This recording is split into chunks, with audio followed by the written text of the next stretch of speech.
എൻ്റെ പേര് ശ്രീഷ. തിരുവനന്തപുരത്ത് നിന്ന് വരുന്നു, കഴക്കൂട്ടം. എൻ്റെ സ്വന്തം വീട് ഇവിടെ ആലപ്പുഴയാണ്. ഞാൻ പക്ഷേ ഇവിടെ ഉണ്ടായിരുന്നപ്പോൾ ഇങ്ങനെ കൃപാസനത്തെക്കുറിച്ച് എനിക്കൊന്നും അറിയത്തില്ലായിരുന്നു.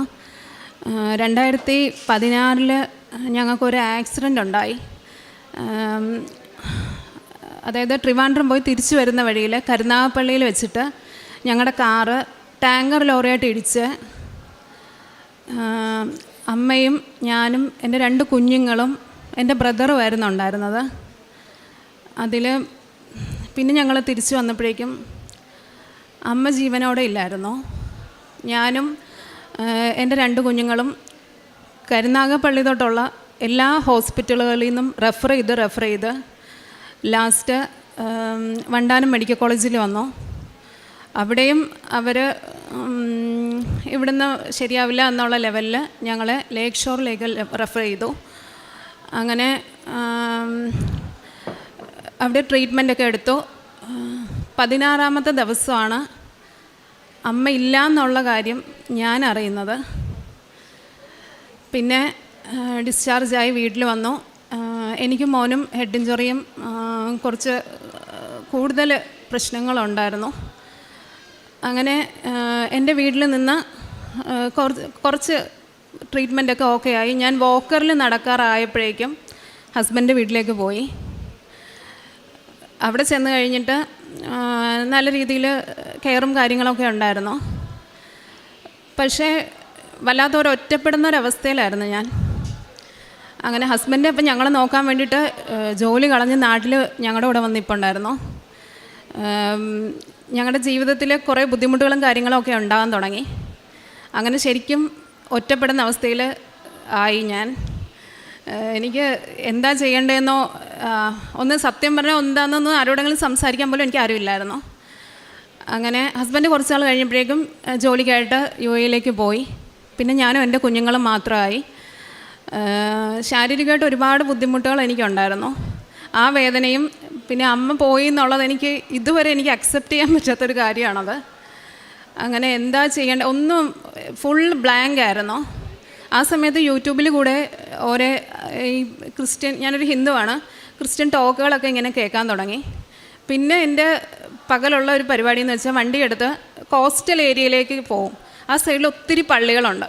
ഞാനപ്പോൾ അങ്ങനെ വേളിയിൽ പള്ളിയിലൊരു ആരാധന ചാപ്പലിൽ വെച്ചിട്ട് എന്നോടൊരു ചേച്ചി എന്നോട് പറഞ്ഞു, മോൾ എപ്പോഴും ഇവിടെ വരുന്ന കാണാമല്ലോ, കൃപാസനം എന്നൊരു പള്ളി ആലപ്പുഴയിലുണ്ട്, മോൾക്ക് എന്തെങ്കിലും വിഷമങ്ങളുണ്ടെങ്കിൽ അവിടെ ചെന്ന് ഉടമ്പടി എടുക്കാമെന്ന് പറഞ്ഞു. അന്നാണ് സത്യം പറഞ്ഞാൽ എൻ്റെ വീട് ഇതിൻ്റെ കുറച്ചടുത്താണ്, അതായത് ഈ കൊമ്മാടി ബൈപ്പാസിൻ്റെ അടുത്താണ് എൻ്റെ വീട്. അന്നാണ് ഞാൻ ഇതിനെക്കുറിച്ച് കൂടുതൽ അറിയുന്നത്. പക്ഷേ ഒരുപാട് വർഷങ്ങൾക്ക് മുമ്പ് ഞാൻ ഇതുവഴി പോകുമ്പോൾ ഇവിടെ മാതാവിൻ്റെ ഒരു ഗ്രോട്ടയുണ്ട് ഫ്രണ്ടിൽ, അവിടെ ഞാൻ മെഴുകുതിരി കത്തിച്ചിട്ടുണ്ട്, അതെനിക്കറിയാം. പക്ഷേ ഇവിടെ ഉടമ്പടി ഉണ്ടെന്ന് അങ്ങനെയൊന്നും എനിക്കറിയില്ല.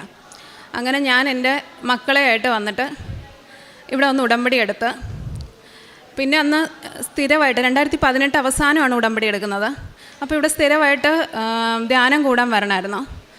സത്യം പറഞ്ഞാൽ എൻ്റെ മുട്ടിൽ റോഡ് ചെയ്തിട്ടുണ്ട്, മുട്ടെല്ലാം പോയിട്ട് താഴെ സ്റ്റീലുണ്ട്, ഇത്രയും പ്ലാസ്റ്റിക് സർജറി ചെയ്തേക്കുന്നതാണ്. അപ്പോൾ ശാരീരികമായിട്ട് ഒരുപാട് ബുദ്ധിമുട്ടുകൾ ഉണ്ടായെങ്കിൽ പോലും ഞാൻ ഇവിടുത്തെ പ്രാർത്ഥനകൾ മുട്ടുകുത്തി എന്ന് പ്രാർത്ഥിക്കാൻ തുടങ്ങിയോ അന്ന് തൊട്ട് എൻ്റെ മുട്ടിൻ്റെ വേദനകളെല്ലാം മാറാൻ തുടങ്ങി. പിന്നെ ധ്യാനം കൂടാനായിട്ട് ഞാനും എൻ്റെ കുഞ്ഞും കൂടെ, ഇങ്ങോട്ടൊന്നും കയറാൻ പറ്റില്ല ഞങ്ങൾ എന്നിട്ട് വഴിയിൽ ആ തിണ്ണയിലിരുന്നാണ്. എൻ്റെ മോൻ എന്ന് 1.5-2 വയസ്സേ ഉള്ളൂ ആ സമയത്ത് ധ്യാനം കൂടുന്നത്. കുഞ്ഞിനിപ്പോൾ ഒന്നും അറിയത്തില്ല. കുഞ്ഞ് ആദ്യം ബഹളമൊക്കെ വയ്ക്കും, ചൂടൊക്കെ എടുത്ത് ഭയങ്കര പ്രശ്നമാണെങ്കിലും പിന്നെ അവന് ഇരിക്കാൻ തുടങ്ങി. അങ്ങനെ ഇവിടുത്തെ ആ വെറും തിണ്ണയിൽ വന്നിരുന്ന് ധ്യാനം കൂടിയാണ് എൻ്റെ ജീവിതം മേൽപോട്ട് കയറാൻ തുടങ്ങിയത്. ഒന്നാമതായിട്ട് സാക്ഷ്യം എന്ന് വെച്ചാൽ, ഞങ്ങൾ ഇവിടുന്ന് ആക്സിഡൻറ്റ് കഴിഞ്ഞ് എൻ്റെ ഹസ്ബൻഡ് വീട്ടിലേക്ക് തിരിച്ചു ചെന്ന് ഞങ്ങൾ മാത്രം ആയി കഴിഞ്ഞതിന് ശേഷം വീട് നിറച്ച് പാമ്പാണ്. പാമ്പെന്ന് വെച്ചാൽ അടുക്കളയിൽ കുക്ക് ചെയ്യാൻ ചെല്ലുമ്പോൾ വാഷ് ബേസിൻ്റെ അകത്ത് പാമ്പുണ്ടാവും. അത് കഴിഞ്ഞ് ഉറങ്ങാൻ ചെല്ലുമ്പോഴേക്കും കട്ടിലിൻ്റെ അടിയിൽ ഒരു പാമ്പുണ്ടാവും. പിന്നെ ഒരിക്കലും ഞാൻ നോക്കുമ്പോഴേക്ക് എൻ്റെ മോൻ ഒരു പാമ്പിൻ്റെ കൂടെ ഇരുന്ന് കളിച്ചുകൊണ്ടിരിക്കുകയാണ്. എവിടെ നോക്കിയാലും പാമ്പ്. ഇതിനെ തല്ലിക്കൊല്ലാൻ വീട്ടിൽ ആണുങ്ങളാരും ഇല്ല. പിന്നെ അപ്പുറത്തെ ഒരു ചേച്ചിയെ വിളിച്ചിട്ട് ഞാൻ അതിനെ കൊല്ലും. പിന്നെ ബാബാ സുരേഷ് വന്ന് വീട്ടിൽ നിന്ന് മൂർഖനെ പിടിച്ചിട്ട് പോകും. ഇതൊക്കെ സ്ഥിരമായി. സത്യം പറഞ്ഞാൽ പേടിച്ചിട്ട് വീടിൻ്റെ അകത്ത് ജീവിക്കാൻ പറ്റാത്ത അവസ്ഥയായി. പിന്നെ ഞങ്ങൾ ഉറക്കം താഴത്തെ നിലയിൽ നിന്ന് മുകളിലേക്കാക്കി. കാരണം ഭയമാണ്, രാത്രി ആകുമ്പോഴത്തേക്ക് എവിടുന്ന പാമ്പ് ഇറങ്ങി വരുന്നതെന്ന് അറിയില്ല. അങ്ങനെ ഒത്തിരി വിഷമിച്ചിരിക്കുന്ന സമയത്താണ് ഞാൻ പള്ളിയിൽ പോകാൻ തുടങ്ങി, ഇവിടത്തെക്കുറിച്ച് അറിഞ്ഞ് ഇവിടെ വരുന്നത്. ഇവിടെ ഞാൻ ആദ്യമായിട്ട് വന്നന്ന് ഇവിടുന്ന് മാതാവിൻ്റെ ഒരു ഫോട്ടോ വാങ്ങിച്ച് ഞാൻ എൻ്റെ വീട്ടിൽ കൊണ്ടുപോയി. അതെൻ്റെ വീട്ടിൽ കൊണ്ടുവന്ന് വെച്ചിട്ട് അന്ന് തൊട്ട്, അതായത് 2018 തൊട്ട് ഈ നിമിഷം വരെ എൻ്റെ വീട്ടിൽ പാമ്പില്ല. പിന്നെ ഇടയ്ക്ക് വെച്ച് എല്ലാവരും പോലെ എനിക്കൊരു ഡൗട്ട് തോന്നി, ചിലപ്പോൾ ഇനിയിപ്പോൾ പാമ്പ് അത് നമ്മുടെ തോന്നലായിരിക്കും അല്ലേ, അതൊക്കെ അതിൻ്റെ സമയമായപ്പോൾ അത് മാറിപ്പോയതായിരിക്കും എന്ന് തോന്നി. അന്ന് എൻ്റെ വീട്ടിൽ പാമ്പ് വന്നു. പാമ്പ് എന്ന് വെച്ചാൽ മതിൽ കെട്ടിയിരിക്കുന്നതിൻ്റെ താഴെയായിട്ടൊരു ചെറിയ ഹോളുണ്ട്. ഹോളിൻ്റെ അപ്പുറത്തൂടെ പാമ്പ് നിരച്ച് വരാൻ തുടങ്ങിയപ്പോഴേക്കും എൻ്റെ മക്കൾ പറഞ്ഞു, അമ്മേ പാമ്പ് വരുന്നു എന്ന് പറഞ്ഞു. അങ്ങനെ ഞാൻ ഓടിച്ചെല്ലുമ്പോൾ അവിടുന്ന് നല്ല സ്പീഡിൽ നിരച്ച് വന്ന പാമ്പാണ്. എൻ്റെ മതിലിൻ്റെ അകത്തേക്ക് കയറി കഴിഞ്ഞിട്ട് ആ പാമ്പ് നിരയ്ക്കത്തില്ല, അത് അകത്തേക്ക് വന്ന് അപ്പോഴേ അവിടെ ചത്തു വീണു. പിന്നെ ഇന്ന് വരെ, ഈ നിമിഷം വരെ എൻ്റെ വീട്ടിൽ പാമ്പില്ല. എനിക്ക് ഒരുപാട് അനുഗ്രഹങ്ങൾ ഇവിടെ കിട്ടിയിട്ടുണ്ടെങ്കിലും ഇത് ഞാൻ എന്നും എനിക്ക് ഒന്നാമതായിട്ട് പറയേണ്ട സാക്ഷ്യമാണത്. കാരണം അത്രയും വിഷമിച്ചിരിക്കുന്ന, പേടിച്ച് ഭയന്ന് ഉറങ്ങാൻ പോലും പറ്റാതെ ജീവിക്കുന്ന സമയത്താണ് ഈ ഒരു കാര്യം ഉണ്ടാകുന്നത്. രണ്ടാമതായിട്ട് ഞാനൊരു നേഴ്സാണ്, കുവൈറ്റിൽ വർക്ക് ചെയ്തുകൊണ്ടാണ്. എനിക്ക് കല്യാണം കഴിഞ്ഞിട്ട് പിന്നെ ജോലിക്ക് പോകാൻ പറ്റിയിട്ടില്ല. അങ്ങനെ പക്ഷേ എൻ്റെ സർട്ടിഫിക്കറ്റ്സ് എല്ലാം നഷ്ടപ്പെട്ടു പോയി, കുവൈറ്റിൽ നഷ്ടപ്പെട്ടു പോയി. എനിക്കത് തിരിച്ചെടുക്കാനായിട്ട് ഒരു ഫോട്ടോസ്റ്റാറ്റ് കോപ്പി പോലും എൻ്റെ കയ്യിലില്ലായിരുന്നു. പിന്നെ ഈ ആക്സിഡൻറ്റും കാര്യങ്ങളും എല്ലാം കഴിഞ്ഞ് എവിടെ എന്താ എനിക്കൊന്നും അറിയില്ല. എനിക്ക് ഒന്നിനെക്കുറിച്ച് ഞാൻ ബോധേഡല്ല, അതിനെക്കുറിച്ച് ഒന്നിനും ഒരു ഇതുമില്ല. അങ്ങനെ പിന്നെ എനിക്ക് ജോലി വേണോ, 2 ചെറിയ കുട്ടികളുള്ള അവരെ ഇട്ടിട്ട് ജോലിക്ക്. അപ്പോൾ ഹസ്ബൻഡ് പറഞ്ഞു ഇവരെ ഇട്ടിട്ട് ജോലിക്ക് പോകാൻ പറ്റില്ലല്ലോ. അങ്ങനെ പക്ഷെ ഒരു ഫോട്ടോസ്റ്റാറ്റ് കോപ്പി പോലും ഇല്ല ഈ സർട്ടിഫിക്കറ്റ്സ് എടുക്കാൻ. ഉടമ്പടി എടുത്തു കഴിഞ്ഞ് അത്രയും വർഷം നോക്കിക്കൊണ്ടിരുന്നിട്ട് കാണാത്ത സർട്ടിഫിക്കറ്റ്സിൻ്റെ കുറച്ച് കോപ്പികൾ എനിക്ക് കിട്ടി. അങ്ങനെ എനിക്കതിൻ്റെ ഡ്യൂപ്ലിക്കേറ്റ് എടുത്ത്, സത്യം പറഞ്ഞാൽ എൻ്റെ പഠനമോ ജോലിയല്ല അവിടെ അവസാനിച്ചു എന്ന് വിചാരിച്ചിരുന്നതായിരുന്നു ഞാൻ. അവിടെ നിന്ന് ഞാൻ GNM നേഴ്സായിരുന്നു. എനിക്ക് പോസ്റ്റ് PSCക്ക് ജോയിൻ ചെയ്യാനും തടസ്സങ്ങളൊന്നും കൂടാതെ എനിക്ക് എക്സാം എഴുതി എക്സാമിൽ പാസ്സാവാനും സാധിച്ചു. അപ്പോൾ എക്സാമിന് പോകുന്ന സമയത്ത് 2 മാസത്തോളം എനിക്ക് നാട്ടിൽ നിന്ന് മാറി നിൽക്കേണ്ടി വരുമായിരുന്നു. പക്ഷേ എനിക്ക് ഒട്ടും പ്രതീക്ഷിക്കാതെ തന്നെ എൻ്റെ ഹസ്ബൻഡിൻ്റെ വീട്ടിൽ അവർ കുട്ടികൾ നോക്കിക്കോളാം, എക്സാം എഴുതിയിട്ട് വാന്ന് പറഞ്ഞ് അങ്ങനെ ഹസ്ബൻഡിൻ്റെ വീട്ടിൽ കുട്ടികളാക്കി എനിക്ക് എക്സാം എഴുതി വരാൻ സാധിച്ചു. പിന്നെ എൻ്റെ വീട്ടിൽ അമ്മ മരിച്ചതിന് ശേഷം ശരിക്കും ഞങ്ങളുടെ കുടുംബം തന്നെ തകർന്നൊരവസ്ഥയിലായിരുന്നു. കാരണം അമ്മയായിരുന്നു ഞങ്ങളുടെ വീട്ടിലെ എല്ലാം. അപ്പോൾ പലരും എന്നെ കുറ്റപ്പെടുത്തിയിട്ടുണ്ട്. കാരണം എൻ്റെ കൂടെ ട്രിവാൻഡ്രം പോയിട്ട് തിരിച്ച് വരുന്ന സമയത്താണ് ഈ ആക്സിഡൻ്റ് ഉണ്ടാകുന്നത്. എന്നെ ഡയറക്റ്റായിട്ട് വരെ എന്നോട് ഇങ്ങനെ കുറ്റപ്പെടുന്ന രീതിയിൽ ഞാൻ കാരണം അമ്മ മരിച്ചു എന്നുള്ള അങ്ങനത്തെ ഒരു ഇത് ഞാൻ കേൾക്കേണ്ടി വന്നിട്ടുണ്ട് ഒരുപാട് കാലം. അപ്പോൾ എങ്ങനെയെങ്കിലും ബ്രദറിന് ഒരു കല്യാണം ഒന്ന് പെട്ടെന്നായാൽ മതി. ഞങ്ങൾ ഒരുപാട് ശ്രമിക്കുന്നുണ്ടായിരുന്നു, പക്ഷെ കല്യാണം ശരിയാവുന്നില്ലായിരുന്നു. ഞാൻ ഇവിടെ വന്ന് പ്രാർത്ഥിച്ച് കുറച്ച് നാൾ കഴിഞ്ഞപ്പോഴേക്കും കല്യാണം ശരിയായി. ഇപ്പോൾ ആൾക്കൊരു കുട്ടിയുണ്ട്. അവനും ചെറിയ പ്രശ്നങ്ങളൊക്കെ ഉണ്ടായിരുന്നു. അതായത് അവന് 8ാം മാസത്തിൽ സ്കാൻ ചെയ്തപ്പോൾ കുഞ്ഞിൻ്റെ ഒരു കിഡ്നി കാണുന്നില്ല എന്ന് ഡോക്ടർ പറഞ്ഞു. അങ്ങനെ അവർ ഒരുപാട് വിഷമിച്ചു. ഞാൻ ആ സമയത്ത് പറഞ്ഞു, നിങ്ങൾ വിഷമിക്കേണ്ട, നമുക്ക് മാതാവിൻ്റെയൊക്കെ പ്രാർത്ഥിക്കാമെന്ന് പറഞ്ഞു. അങ്ങനെ അമൃതയിലേക്ക് സ്കാനിങ്ങിന് പോകുന്ന വഴി അവരിവിടെ വന്ന് മാതാവിനോട് പ്രാർത്ഥിച്ച് അവിടെ ചെന്ന് സ്കാൻ ചെയ്തപ്പോൾ അത്രയും സമയം കണ്ടില്ല എന്ന് പറഞ്ഞ് കിഡ്നി അവിടെ ഉണ്ട്, കുഴപ്പമൊന്നുമില്ലായിരുന്നു. കുഞ്ഞിന് കുറച്ച് അസ്വസ്ഥതകളൊക്കെ ഉണ്ടായിരുന്നു, അതെല്ലാം മാറി. പിന്നെ ഹസ്ബൻഡ് UAE-ലാണ് വർക്ക് ചെയ്യുന്നത്. വർക്ക് പ്രഷർ ഒത്തിരി ഉണ്ടായിരുന്നു. അങ്ങനെ ഒരു കമ്പനിയിൽ നിന്ന് മാറി അടുത്തതിലേക്ക് കയറാൻ വേണ്ടിയിട്ട് ശ്രമിക്കുന്നുണ്ടായിരുന്നു. അത് ഒരു ദിവസം പോലും ജോലി ഇല്ലാതെ നിൽക്കേണ്ട അവസ്ഥ വരുത്താതെ തന്നെ അടുത്ത കമ്പനിയിലേക്ക് കൊടുത്ത് മാതാവൻ ഞങ്ങളെ അനുഗ്രഹിച്ചു. അടുത്തതായിട്ട് ഞങ്ങൾ ഈ ആക്സിഡൻറ്റ് കഴിഞ്ഞ് ശരിക്കും UAE-ലേക്ക് പോകാൻ വേണ്ടി ഇരുന്നതായിരുന്നു. അപ്പോഴാണ് ഈ ആക്സിഡൻറ്റും കാര്യങ്ങളൊക്കെ ഉണ്ടാകുന്നത്. അത് കഴിഞ്ഞ് സാമ്പത്തികമായിട്ട് ഒരുപാട് ഞങ്ങൾ തകർന്നു പോയി. അങ്ങനെ പിന്നെ പോകാൻ ശ്രമിക്കുന്നുണ്ടെങ്കിലും പല പല തടസ്സങ്ങളായിരുന്നു.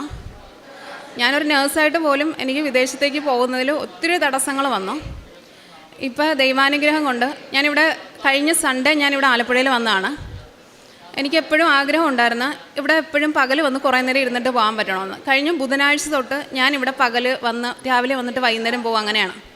അങ്ങനെ ഞാനിപ്പോൾ ഈ ബുധനാഴ്ച വന്നപ്പോഴത്തേക്ക് ഇവിടെ ഇരുന്ന് ഇവിടെ അന്ന് ബുധനാഴ്ച കംപ്ലീറ്റും എനിക്ക് തോന്നുന്നു ഒരു 10 എണ്ണം പറഞ്ഞതിൽ ഒരു 90% ദുബായ്ക്കാരുടെ സാക്ഷ്യങ്ങളായിരുന്നു. അപ്പോൾ അതൊക്കെ കേട്ട് ഞാൻ വീട്ടിൽ ചെന്നപ്പോഴത്തേക്കും ഹസ്ബൻഡ് ഞങ്ങൾക്ക് വിസയ്ക്ക് അപ്ലൈ ചെയ്തിട്ടുണ്ടായിരുന്നു. അതിൽ കുറേ തടസ്സങ്ങളൊക്കെ ഉണ്ടായിരുന്നു. എനിക്കും എൻ്റെ കുഞ്ഞുങ്ങൾക്കും തിരിച്ച് UAE-ലേക്ക് ചെല്ലാൻ വേണ്ടിയിട്ടുള്ള വിസ ഹസ്ബൻഡ് അയച്ചു തന്നിട്ടുണ്ട്. എനിക്ക് ആദ്യം ഇവിടെ വന്ന് സാക്ഷ്യം പറയണമെന്നുണ്ടായിരുന്നു. അത് കഴിഞ്ഞിട്ട് ഇനി മറ്റൊരാളുടെയൊക്കെ ഇത് പറയാവുള്ളെന്നുണ്ടായിരുന്നു. അതുകൊണ്ട് ഞാൻ ഇന്ന് സത്യം പറഞ്ഞാൽ ഇവിടെ വരുന്നത്. എൻ്റെ മക്കളെയും കൂട്ടി ഇവിടെ ഒന്ന് സാക്ഷ്യം പറയണമെന്നായിരുന്നു എനിക്ക് ആഗ്രഹം. കുഞ്ഞുങ്ങളിപ്പോൾ എൻ്റെ കൂടെ അല്ല, ട്രിവാൻഡ്രത്താണ്. പിന്നെ എൻ്റെ മോൾക്ക് കൊറോണ ടൈം കഴിഞ്ഞപ്പോഴേക്കും ആസ്മ വന്നു. ഇൻഹേലർ ഇല്ലാതെ ജീവിക്കാൻ പറ്റത്തില്ല എന്നുള്ളൊരവസ്ഥയായി. അങ്ങനെ ഇൻഹേലർ വാങ്ങിച്ച് യൂസ് ചെയ്യാൻ തുടങ്ങി. ആളുടെ ആ സമയത്ത് ആൾക്ക് 7 വയസ്സേ ഉള്ളൂ. ഇൻഹേലർ യൂസ് ചെയ്യാൻ തുടങ്ങിയപ്പോഴേക്കും കണ്ണിന് ചുറ്റിനെല്ലാം കറുപ്പ് നിറം. ആളെ കണ്ടാൽ തന്നെ നമുക്ക് സങ്കടം വരും. അങ്ങനെ ഞാനിപ്പോൾ ഇവിടെ കുഞ്ഞുമായിട്ട് വന്ന് ഞാനിവിടെ പ്രാർത്ഥിച്ചു, എൻ്റെ മാതാവേ, ഈ പെങ്കൊച്ചിനെ എപ്പോഴും ഇങ്ങനെ ഈ വയ്യാതെ ഇങ്ങനെ ഇൻഹേലറുമായിട്ട് ജീവിതകാലം മുഴുവൻ നടക്കാൻ പറ്റുമോ എന്ന് ഓർത്ത് ഞാനിവിടെ ഒത്തിരി വിഷമിച്ചു. അന്ന് എൻ്റെ ഭാഗ്യത്തിന് അച്ഛനെ കാണാനുള്ളൊരു ഭാഗ്യം എനിക്ക് കിട്ടി. അങ്ങനെ അച്ഛൻ തലയിൽ കൈവച്ച് പ്രാർത്ഥിച്ചു. അന്ന് ഞാനിവിടെ നിന്ന് ഇറങ്ങിയപ്പോഴത്തേക്ക് ആ ഇൻഹേലർ എടുത്ത് മാറ്റി. ഞാൻ പറഞ്ഞു, ഇനി നിനക്ക് ശ്വാസം മുട്ടൽ വരത്തില്ല, കഴിഞ്ഞു, മാതാവെല്ലാം കേട്ട് നമ്മുടെ കാര്യങ്ങളെല്ലാം ശരിയായി എന്ന് പറഞ്ഞ് മാറ്റി. ഈ നിമിഷം വരെ കുഞ്ഞിന് കുഴപ്പങ്ങളൊന്നുമില്ല. പിന്നെ സാമ്പത്തികമായിട്ട് ഞങ്ങൾക്ക് കുറച്ച് പ്രശ്നം എങ്കിലും ഞങ്ങൾ അത്യാവശ്യം നല്ല രീതിയിലൊക്കെയാണ് ജീവിച്ചുകൊണ്ടിരുന്നത്. ഞങ്ങളുടെ ആക്സിഡൻറ്റിൽ ആദ്യത്തെ കാറ് പോയായിരുന്നു. അപ്പോൾ രണ്ടാമതൊരു കാർ എടുക്കണം എന്നുള്ളത്, എനിക്ക് അങ്ങനെ കാറ് വാങ്ങിക്കാൻ പറ്റി. അതിനുശേഷം എനിക്ക് കാറ് ഡ്രൈവ് ചെയ്യാൻ എനിക്ക് ഭയമാണ്. കാരണം കാറിലേക്ക് കയറുമ്പോഴൊക്കെ എനിക്ക് വേറെ കാര്യങ്ങൾ ഓർമ്മ വരുന്നത്. അങ്ങനെ പക്ഷേ ഇവിടെ വന്ന് പ്രാർത്ഥിച്ചതിൻ്റെ ഫലമായിട്ട് എനിക്ക് ആ ഭയം എനിക്ക് അമ്മ മാതാവ് മാറ്റി തന്നു. ഇതുപോലെ ഒരുപാട് സാക്ഷ്യങ്ങളുണ്ട്. എനിക്ക് പ്രേക്ഷിത പ്രവർത്തനങ്ങളായിട്ട് ഞാൻ ചെയ്യാറുള്ളത്, ഇവിടുന്ന് പേപ്പർ കഴിഞ്ഞ പ്രാവശ്യം ഞാൻ ഉടമ്പടി പുതുക്കിയിട്ട് എപ്പോഴും ഞാൻ ഉടമ്പടി പുതുക്കാൻ എപ്പോൾ വരുന്ന അപ്പോഴെല്ലാം പേപ്പർ കൊണ്ട് ഞാൻ എൻ്റെ വീട്ടിൽ പോകുന്നില്ല. ഇവിടുന്ന് തന്നെ ഡയറക്റ്റായിട്ട് ഹോസ്പിറ്റലിലോ എവിടെയെങ്കിലും ഞാൻ പോയി പ്രാർത്ഥിച്ച് പേപ്പർ കൊടുക്കാറാണ് പതിവുള്ളത്. ഉടമ്പടി പത്രം ഒരുപാട് പേരെ സഹായിക്കുന്നുണ്ട്. പലരും ഇങ്ങോട്ട് വന്ന് ചോദിച്ച് വാങ്ങിച്ച് കരഞ്ഞ് ചോദിച്ചൊക്കെ വാങ്ങിക്കാറുണ്ട്. ലാസ്റ്റ് ടൈം ഞാനിവിടെ വന്ന് ഉടമ്പടി പുതുക്കുന്ന സമയത്ത് എനിക്ക് ഇവിടെ കൊടുക്കാൻ പറ്റിയില്ല. ഞാൻ അത് കൊണ്ട് വീട്ടിൽ പോയി. പക്ഷേ അതിലൊരു ഘട്ടം എനിക്ക് മിച്ചം വന്ന് എനിക്ക് കൊടുക്കാൻ പറ്റിയില്ല. അത് ഞാൻ ഓർത്ത് കൊടുക്കാം, അത് വലിയ കാര്യമല്ലോ എന്ന് വെച്ച് വീട്ടിൽ വെച്ച്. പക്ഷേ ഇപ്പോൾ ഉടമ്പടി പുതുക്കേണ്ട ഡേറ്റ് വന്നപ്പോഴേക്കും ഞാനിവിടെ വന്നു. അപ്പം ഞാൻ ഓർത്ത് അതും ഇതും എല്ലാം കൂടെ ഒരുമിച്ച് കൊടുക്കാം എന്ന് ഓർത്തിട്ട് ഞാൻ വന്നത്. പക്ഷേ ഇവിടെ ഞാൻ ഉടമ്പടി പുതുക്കാൻ വന്ന അന്ന് ഇലക്ഷൻ ആയിരുന്നതുകൊണ്ട് ഇവിടെ ഉടമ്പടി പുതുക്കാൻ പറ്റിയില്ല. അപ്പം ഞാൻ ഓർത്ത് പേപ്പർ കൊടുക്കാത്തതുകൊണ്ടാണ് എനിക്ക് പുതുക്കാൻ പറ്റാത്തത്. അതുകൊണ്ട് ഞാൻ ഇവിടെ നിന്ന് പേപ്പർ തരുമെന്ന് ചോദിച്ചപ്പോൾ തരാമെന്ന് പറഞ്ഞു. അങ്ങനെ ആ പേപ്പർ വാങ്ങിച്ച് ഞാൻ അപ്പം തന്നെ ഇവിടെ നിന്ന് തന്നെ ഡയറക്റ്റ് ഞാൻ ജില്ലാ ഹോസ്പിറ്റലിൽ പോയി ഞാൻ പ്രാർത്ഥിച്ച് ഉടമ്പടി പേപ്പറും കൊടുത്തു. അതേപോലെ ഒരുപാട് പേര് ഒത്തിരി വിഷമതകൾ പറഞ്ഞു, പ്രാർത്ഥിക്കണമെന്ന് പറഞ്ഞു. അതുപോലെ നമ്മുടെ ചാനൽ സബ്സ്ക്രൈബ് ചെയ്യാൻ വേണ്ടി ഒന്ന് കാണിച്ചു കൊടുക്കും, അങ്ങനെയൊക്കെ പറഞ്ഞു. അങ്ങനെ കാര്യങ്ങൾ പറഞ്ഞ് പലർക്കും പത്രം കൊടുക്കാൻ എനിക്ക് സാധിച്ചു. അതിന് ശേഷം മാത്രമാണ് എനിക്ക് ഉടമ്പടി പുതുക്കാൻ സാധിച്ചത്. അപ്പോൾ അച്ഛൻ പറയുന്ന പോലെ അമ്മ മാതാവിൻ്റെ ഏറ്റവും വലിയൊരു നമ്മളെ പ്രേക്ഷിത പ്രവർത്തനം ശരിക്കും പത്രമാണ്. അത് നല്ല രീതിയിൽ ആളുകളുടെ കയ്യിലെത്തണമെന്ന് അമ്മ നന്നായിട്ട് ആഗ്രഹിക്കുന്നുണ്ട്. അങ്ങനെ പിന്നെ ഞാൻ എക്സാമിന് ബാംഗ്ലൂർ പോകുന്ന സമയത്ത് എനിക്ക് കാരുണ്യ പ്രവർത്തികൾ ഞാനിങ്ങനെ ദിവസം നോക്കി അങ്ങനെയൊന്നുമില്ല, എന്നെക്കൊണ്ട് പറ്റുമ്പോഴെല്ലാം ഞാൻ ചെയ്യാറുണ്ട്. ഞാൻ ബാംഗ്ലൂരിൽ പോകുന്ന സമയത്ത് ഞാൻ ഓർത്ത് ഇവിടെ എന്തെങ്കിലും ചെയ്യണമല്ലോ, എന്താ ചെയ്യേണ്ടത്, എനിക്കപ്പോൾ എന്താ ചെയ്യേണ്ടതെന്നൊന്നും അറിയില്ല. ഞാനങ്ങനെ ഗൂഗിളെടുത്ത് സെർച്ച് ചെയ്തപ്പോഴേക്കും ഓഫണേജ് എവിടെയാണെന്ന് സെർച്ച് ചെയ്തപ്പോൾ ഓഫണേജ് ഇല്ല. പിന്നെ മദർ തെരേസ ചാരിറ്റി ഹോം എന്ന് കണ്ടു. ഞാനങ്ങനെ എലഹങ്കയിലുള്ള അമ്മയുടെ ചാരിറ്റി ഹോമിൽ ചെന്നു. ശരിക്കും അവർക്കൊന്നും ഭക്ഷണവും ഇതും പൈസ അതൊന്നും അല്ല വേണ്ടത്. അവർക്ക് അവരുടെ കൂടെ കുറച്ച് നേരം ഇരുന്ന് സംസാരിക്കാനും കുറച്ച് നേരം അവർ പറയുന്ന കേൾക്കാനും ഒക്കെ ഒരാളാണ്. ഞാൻ അന്ന് രാവിലെ പോയിട്ട് വൈകുന്നേരമാണ് വന്നത്. അവർക്ക് എന്താ പറയുന്നത്, അവരെന്തോ അതായത് ശരിക്കും ബുദ്ധി വൈകല്യമുള്ള സ്ത്രീകളും മക്കൾ ഉപേക്ഷിച്ചവരും പിന്നെ മാതാപിതാക്കളും ഉപേക്ഷിച്ചവരും അവിടെ ഉണ്ട്. കാരണം ചെറിയ ബുദ്ധി വൈകല്യം ഒന്ന് അറിയുമ്പോഴേ കുഞ്ഞുങ്ങളെ വേണ്ടാന്നും പറഞ്ഞ് ഏതെങ്കിലും ഓഫണേജ് അങ്ങനെയുള്ള കുഞ്ഞുങ്ങളൊക്കെ ആയിരുന്നു അവിടെ ഉണ്ടായിരുന്നത്. അവിടെ ചെന്ന് ആ കുഞ്ഞുങ്ങളുടെ കൂടെയും പ്രായമുള്ളവരും എല്ലാം ഉണ്ട്. അവരുടെ കൂടെ എനിക്കൊരു ദിവസം ചിലവഴിക്കാൻ പറ്റി. അതൊരു വലിയൊരു ഭാഗ്യമായിട്ടാണ് ഞാൻ കരുതുന്നത്. ഞാൻ അവിടെ ഒരാൾക്ക് നഖമൊക്കെ വെട്ടി കൊടുക്കുന്ന കണ്ടപ്പോഴേക്കും ഓരോരുത്തരായിട്ട് ക്യൂ ആയിട്ട് വരാൻ തുടങ്ങി. ഞങ്ങളുടെ നഖം വെട്ടുമോ എന്ന് ചോദിച്ചിട്ട്. കാരണം നമ്മൾ സാധാരണ മനുഷ്യർ അവർക്കെന്തോ വലിയ കാര്യം കണക്കാണ്. അതായത് അവരെ ആരും ശ്രദ്ധിക്കാനും മൈൻഡ് ചെയ്യാനും ഇല്ല. നമുക്ക് സത്യം പറഞ്ഞാൽ സങ്കടം വരും. അത് ഈ കാരുണ്യ പ്രവർത്തികളിൽ അതൊരു വല്ലാത്തൊരു അനുഭവമായിരുന്നു എനിക്ക്. പിന്നെ ഓഫണേജിൽ പറ്റുമ്പോഴും പൈസ കൊടുക്കാറുണ്ട്. പിന്നെ വീട്ടിൽ ചോറ് പൊതി കെട്ടുമ്പോഴേക്കും ഞാൻ പൊതിച്ചോറ് എടുത്തിട്ട് എന്നെ കൊണ്ട് സാധിക്കുന്ന പോലെ വഴിയിൽ ആരും ഇല്ലാതിരിക്കുന്നവരുണ്ടെന്നെങ്കിൽ കൊടുക്കാറുണ്ട്. ഇത്രയാണ് എൻ്റെ സാക്ഷ്യങ്ങളും. പരിശുദ്ധ അമ്മയുടെ മധ്യസ്ഥലേറെ പ്രത്യേകിച്ച് വളരെ വ്യക്തമായിട്ട് തന്നെ സാക്ഷ്യം പറയാനായിട്ട് ദൈവം ഇടവരുത്തി എന്നുള്ളതാണ്. അപ്പോൾ സാക്ഷ്യം തുടങ്ങുമ്പോൾ തന്നെയും ഇവിടെ പ്രത്യേകമായിട്ടൊരു ദൈവ സാന്നിധ്യമുണ്ട് എന്ന് ഇവിടെ വരുന്നവരും ഈ സാക്ഷ്യം പറയുന്നവരും പറയുവാനായിട്ടുള്ളൊരു പ്രധാനപ്പെട്ട മാതാവിൻ്റെ പ്രത്യക്ഷീകരണം സംഭവിക്കുന്നതിന് മുമ്പ് തന്നെ ഇതൊരു പ്രത്യേകമായിട്ട് ദൈവം ഈ സ്ഥലം തിരഞ്ഞെടുത്തിട്ടുണ്ട് എന്ന് അത് കൃപാസനത്തിൻ്റെ ചരിത്രം വായിക്കുമ്പോൾ 90-കൾ തൊട്ട് അമ്മയുടെ പ്രത്യക്ഷീകരണത്തിന് മുമ്പ് തന്നെ ഇവിടെ ഒരുപാട് പേര് പ്രാർത്ഥിക്കുവാനും പ്രത്യേകമായിട്ട് മരിയൻ തപസ് ധ്യാനം കൂടുവാനും അങ്ങനെ വലിയൊരു പ്രാർത്ഥനയുടെ ഒരു മധ്യസ്ഥ പ്രാർത്ഥന ജപമാല ചൊല്ലി പ്രാർത്ഥിക്കുവാനും അല്ലെങ്കിൽ ഒരു ജപമാല വർഷം ആഘോഷിച്ച സമയത്തൊക്കെ തന്നെയും 365 ദിവസം ഇവിടെ ജപമാല ഉണ്ടായിരുന്നുള്ളൂ. അപ്പം പണ്ട് തൊട്ടേ ഈ ഇടത്തെ മാതാവ്, കാരണം മാതാവിൻ്റെ പ്രത്യക്ഷീകരണം സ്വർഗത്തിൻ്റെ ഒരു നിയോഗമായിരുന്നത് കൊണ്ട് തന്നെ ഒരുക്കുന്നതായിരുന്നതിൻ്റെ ഭാഗമായിട്ട് ജോസഫ് അച്ഛൻ എപ്പോഴും